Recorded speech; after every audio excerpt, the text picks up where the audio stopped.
Listen, Puma does it. Puma does it right. So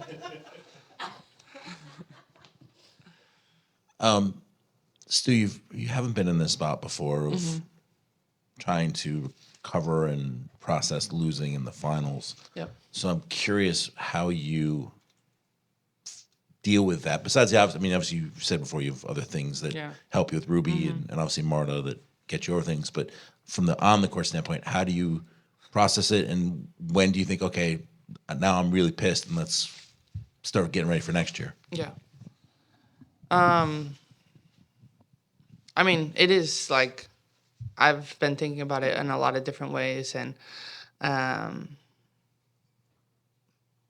fortunately, it's something that I really haven't felt often or ever, especially in a championship situations. And as being part of sports, that day was going to come, and that day came on Wednesday. And of course, I wish that we could change the outcome, and especially knowing the magnitude of what we were doing here in New York and in Brooklyn and all the fans around us.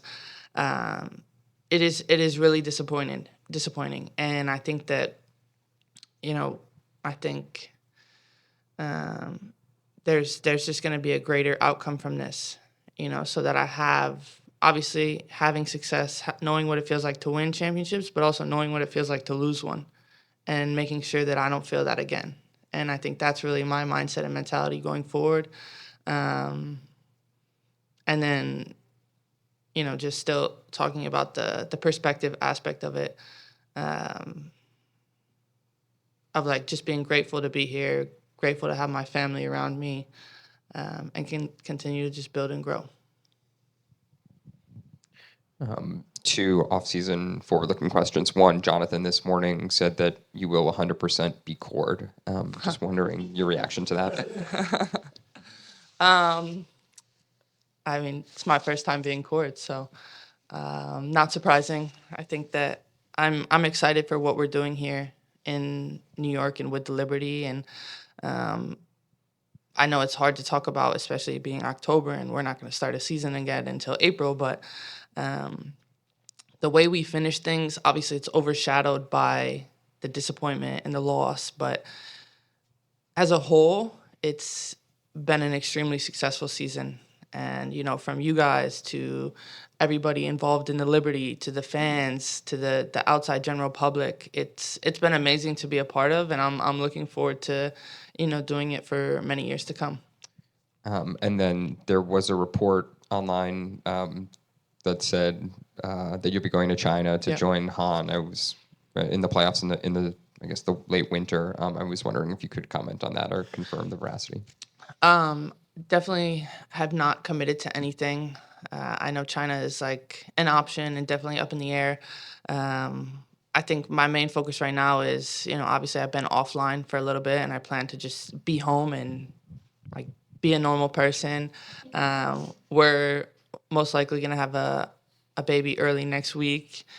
So just handle that situation, make sure that the house is ready and March is feeling good. And once we get into a good groove of having two, which I'm not sure when that groove comes, we'll figure out the rest. But China's an option, and I loved my time in Shanghai, and to be able to play with great players from all over the world is something that I love to do, and I love to play. So if it works for my family and I, we'll try and figure it out.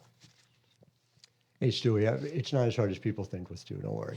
So I got two for you if we can. And first is that this offseason shape is a little bit different in the sense that, Jonathan talked about touring you, so you're in a position to continue to build. I know there's a group chat last year when we talked about, but you were looking to let Stewart make their decisions individually. Is that different this year, where there's an established group, or are you very hands-off in your view of it?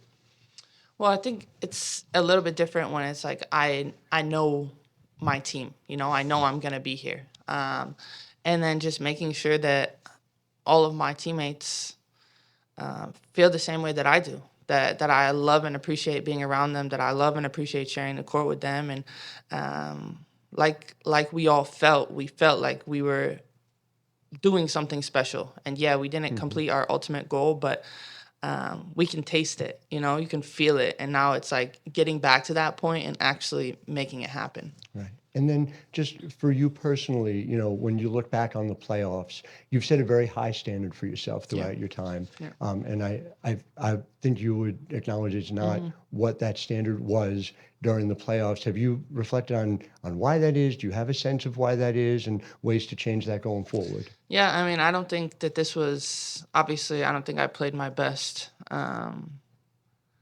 throughout the playoffs and like being great consistently. I think that was something that just didn't happen. And for me, it's a struggle and it's disappointing because I know that like I'm the start, it starts with me and then it trickles down to everybody else. And just means that there's more room to grow and that I need to continue to get better. And that's something that I plan to do this offseason and make sure that, when we are in these big moments and we are supposed to be our best, that I'm going to be my best. And it's the beauty of sport. Sometimes it's good and sometimes it's bad. And this, like I said before, this feeling is something that I won't forget, and making sure that when I have another opportunity, things will be different. Thank you. Hi, Stewie. Thanks for taking the time. So Sandy came in here and she sort of said that for you was your first season without the leadership of Sue Bird. Yeah. And so I'm just curious how you've processed that fact and how that has played a role in how you've processed the past 24 to 48 hours. Yeah, I mean, it is my first season without, Sue as a leader, and understanding that when I came to this team, I wanna fill that leadership void. I wanna make sure that everyone is understanding, what we're doing and how we can continue to be great and how we can set the standard and continue to chase excellence. I think that, falling short of our goal is something that's frustrating and tough. But leadership doesn't always happen when things are going good. It needs to happen when things are going bad. And obviously, losing means things weren't going like we wanted them to.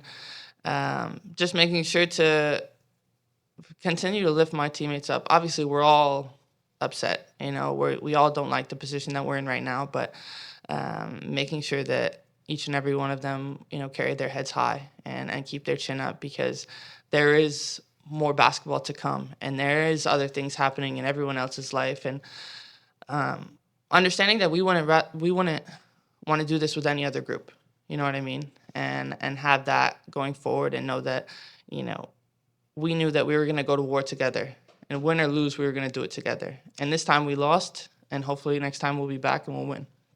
And building off on this being the only group you want to do this with, I just want to get your response to something that Kelsey Plum said in the past couple of days.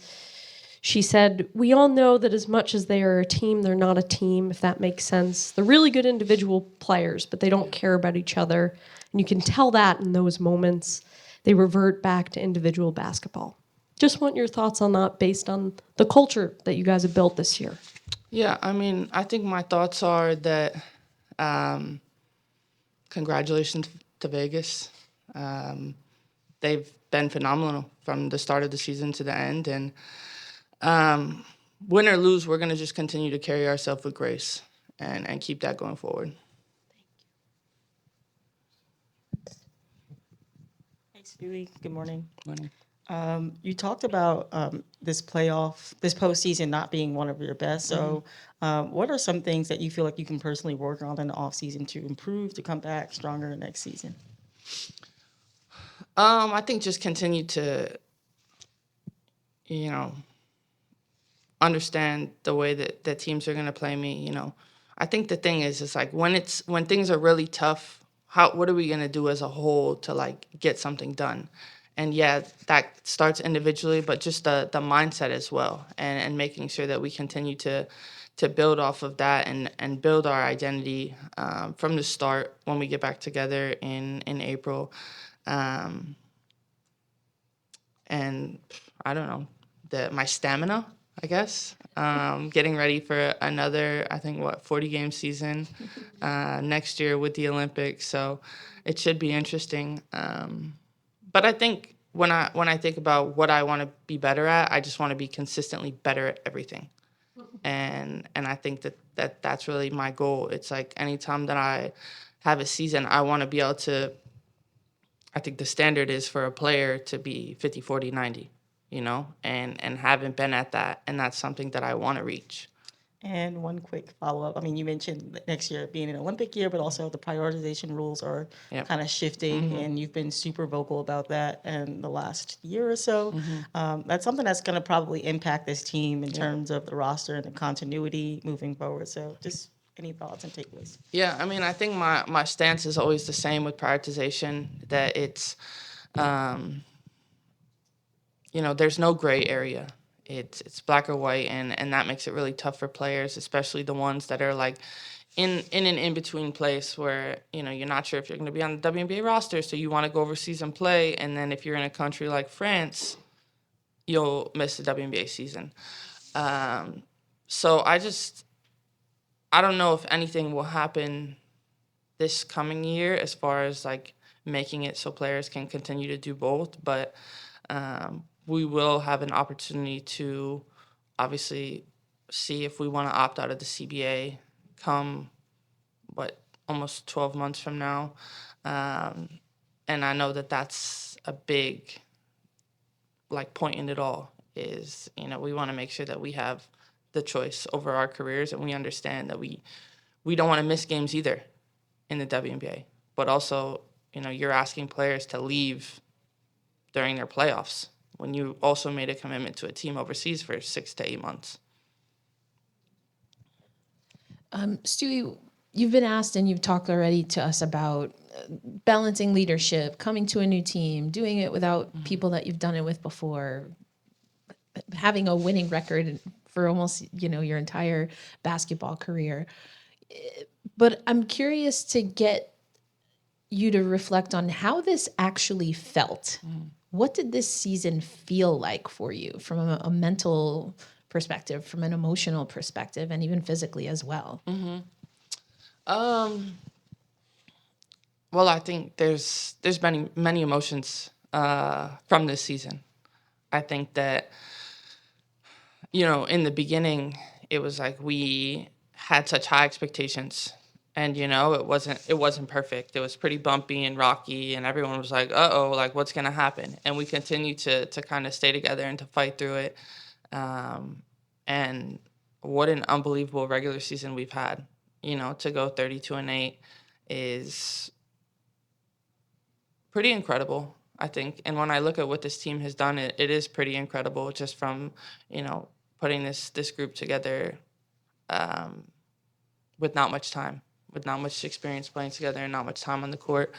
And then you look at the postseason, and it's like, I think about our fight. I think that we hadn't had that point, maybe game 3 where we were like really, game 3 of the finals, where we were really feeling like ourselves and when we were at our best during the regular season. But we struggled to have that throughout the postseason. But what we did have was we had fight. And that didn't waver. And then obviously disappointment and just the way that it went down. So basically all the emotions. Because it's like, when I think about it, it's like so happy that I get to be on the court with my teammates, and sad that we had to go through this, but know that there's going to be a greater good that comes out of it. And then I think about the 17,000 people that were there for game 3 and game 4, and that was just wild. Like when you're on the bench and when you're in the court, you can't see all the way up, right? So you see it afterwards on the videos, and to see like the towels waving and stuff like that, and people talking about it on the streets. I know that, the WNBA has been in New York City for a long time, but it hasn't been like this in a long time, and I'm happy to have it be back. And I hope that when we start this next season up, the way that we finish will be the way that we start. And just quickly, been talking to the team so much about leadership. And so you've said, just kind of took us through all of those emotions. What do you think that this season in particular has taught you about not only what it takes to be a leader, but what your leadership style is or what you want it to be? I mean, I want my leadership style to be lead by example. First and foremost, like what I do to get ready for the court, what I do on the court to carry over and to trickle down to everyone else. And also just being there, being there for my teammates with whatever they need, if it's to talk about the hard things or to talk about the easy things. I want the ability to do both, but also I want it to be two-way street, because I know that we're trying to make each other better. And just as I'm trying to help my teammates be better, I expect them in turn to help me be better, because I'm not at this place where, I can't take criticism. I want to take it too. I want to continue to be better. And I think, that's it. It's just, sorry. Just continue to lead by example and do that on and off the court. Breanna, good morning. Thank you for being here today. Now that you had some time to reflect, during your MVP speech, you mentioned that you want to be a prime example, a true role model to your daughter and your incoming, and I presume your incoming child as well. So, in your opinion, from that perspective, how do you think you fulfilled that in this season, an exhilarating, if not very, very tiring year? Yeah. I mean, I think that when I think about being a role model to Ruby and to Teo, that's what kind of definitely motivates me going forward, but also gives me joy and gives me perspective, because it's like, as upset as I am and as pissed off and as like disappointed, and knowing that, why didn't I take that last shot? Why didn't I find a way to find a shot at the end? It's like, I go home and I see Ruby, and, I know that I'm helping create a change for her and whatever she wants. But the way that we continue to magnify what's happening in women's sports and what's happening in the WNBA, and making sure that everyone is able to do anything that they possibly want, that's the most important thing. And, just doing it for them. And making sure that, no matter what, I continue to carry myself with confidence and keep my head high, because, as you guys know, life isn't always easy. It isn't always winning. And, how are you going to do that when you're losing, or when you do make a mistake? And that's what I plan to show them. Hey, Stewie, good morning. Sab revealed to us a few minutes ago that she sustained a hip injury during the Connecticut series. Just wondering if you were aware of that, and did that change any game plans going into the finals?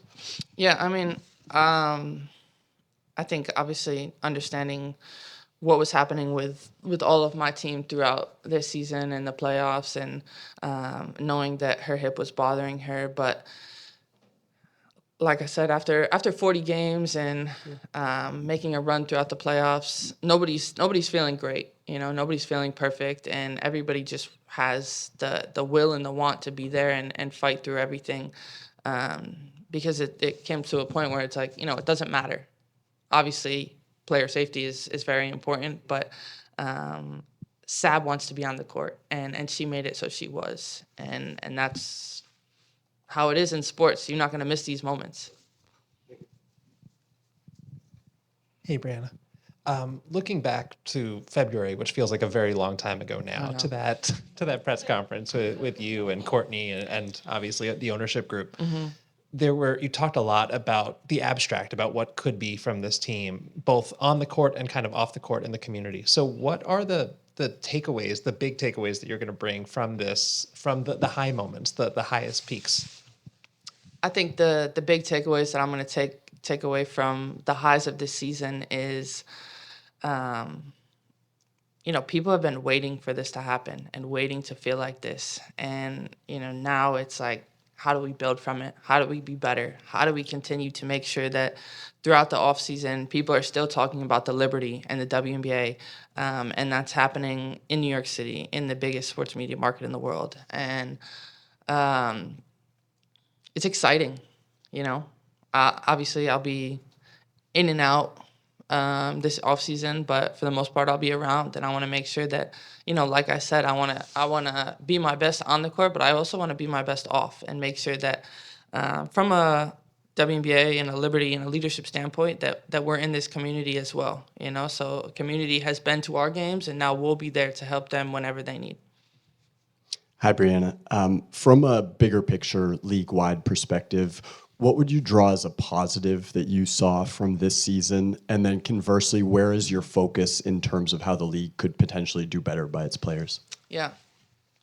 I think the big positives from this season, I think, is just like the numbers and the viewership and I don't even know, ratings and everything has been up. You see it's like up 500% or whatever, 100%. And it's like, all right, well, what even is that number? But it's growing in every place, everywhere. Merchandise, TV,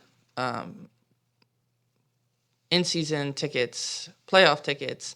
So it's like there's a want, People want to be a part of this. And I think that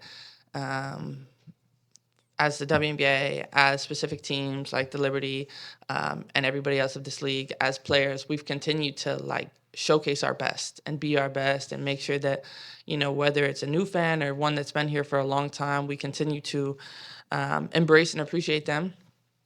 And that's going to be huge going forward. I think that what we can continue to build on is, obviously I'm going to talk about charters, but, making sure that that's a more consistent thing, making sure that, like I said, when we do have this CBA potential renegotiation coming up, obviously the TV deal is coming up. That's a lot of things that can change the way that we do handle things in the WNBA, and obviously that means more money, and more money means charters and making sure that all the players are getting everything that they need. But I think continue to just show that we want and expect more, and franchises are doing that with obviously Vegas's practice facility, and other teams are building practice facilities, and you're seeing just an environment and an atmosphere that hasn't been here in the WNBA or hasn't been here in a long time. And now it's coming back to where, we have access to everything that we want and need to help us continue to be great. Good morning, Breanna. To the point about community, you mentioned sort of the Liberty building community here, and I saw a while back you had got in touch with the writer Angie Thomas in Mississippi about basketball courts there. Just as a person who is one of the faces of the league, leadership position in the PA, et cetera, how do you think that community building matters for you as far as here in market in New York and just outside of market in other places as well? Yeah. I think that being involved in the community here in New York and other places that I've touched, and also places that I haven't, like in Mississippi, is important because I want to help create opportunities for others. If kids need a basketball court, I want to be able to help do that and use the resources that I have and the platform that I have to share it with everyone else. And that's one of the biggest things that I'm, looking forward to in this off season is just being here. Now that we're in New York, being in New York, how are we going to continue to make an impact? And March and I, we had worked with a shelter in Seattle, Mary's Place, and spent a lot of time with them. And now, making sure that we were able to create those connections here in this community in Brooklyn. And that's, I don't know, it's something that excites me because I want everyone to feel the way that I feel and the confidence that I have, and with the resources that I'm able to use. And I don't think I would do justice to anyone else if I didn't help share them with everyone else. We'll go over to Zoom, starting with Maggie. Hey, Stewie, kind of going off of that, what is it about this New York franchise that makes it so appealing to you to come back? Like, whether the way they treat their players, whether it's the way they run the things, like, what is it about this franchise? Well, since I'm gonna be court, it's like really no choice in anything. But I think what I love about this franchise since I've been here is that they want to make sure that all the players have everything that they need to be great, and really, it's a one-stop shop here with the way that we have our content team, our PR team, our coaching staff, our front office people. Everyone is holding themselves to a higher standard and understanding that, if we want to make this something truly special, it's not just going to be the players. It's going to be all of us, and the amount of respect that we have for one another and appreciation. Awesome. Thank you. Thanks. We'll finish on Zoom with Alexa. Hey, Stewie. For you all to achieve your ultimate goal of winning a championship, do you feel like you all can benefit from having just this more time playing together, this experience of being in the finals and kind of having that experience on such a high stage? Or do you also see specific areas of improvement, like more so on the court, that you feel like need to be addressed? Yeah, I mean, I think that anytime that we have more time together and more opportunities to just build on the chemistry that we've created is only going to help things. Obviously, understanding that we were so close to be able to do it this season, and having that feeling that I talked about before, but also that kind of bad taste in your mouth, and remembering that going forward. I think that that's something that will make us all hungrier individually, but also as a whole, and understand that this isn't the goal that we had at the start of this season. We didn't want to just get to the finals. We weren't content with being one game away from winning the whole thing. But we wanted to win, and really just building off of that, and not forgetting what it feels like to be here.